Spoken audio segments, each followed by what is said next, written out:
Hello, I'm Mimi from littlegrommets.com.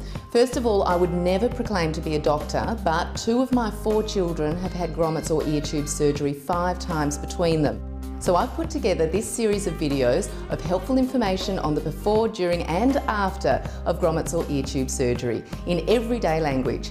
I'll talk about the associated risks and benefits of grommets or ear tube surgery, what to expect, and essential aftercare advice.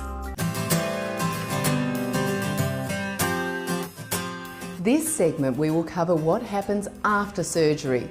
After surgery, your child will be wheeled still unconscious into the recovery or post-op room to be monitored. You'll probably be invited into the recovery room as soon as your child becomes aware of their surroundings and starts looking for you.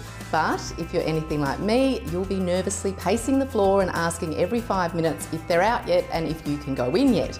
I have always begged to be there as they wake up, but have always been refused or conveniently forgotten. And then they've just called me once Mason or Harper has woken up.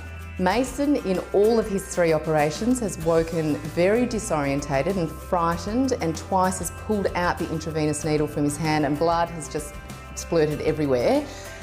Because I know he doesn't wake up well, I have, as I said, begged to be there by his side as early as possible.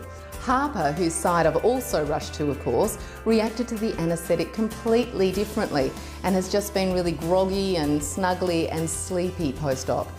They're all different, but trust your knowledge of your child and don't be scared to ask to be there with them as early as possible. Don't worry, I'm sure nursing staff are very used to anxious parents like me. So once you're there, you and your child have to hang out in the recovery room for an hour or maybe even up to 3 hours until your child eats and drinks something and keeps it down. Make sure that they eat and drink very slowly. Recovery post-op involves a lot of cuddling, reassuring, stories and TV.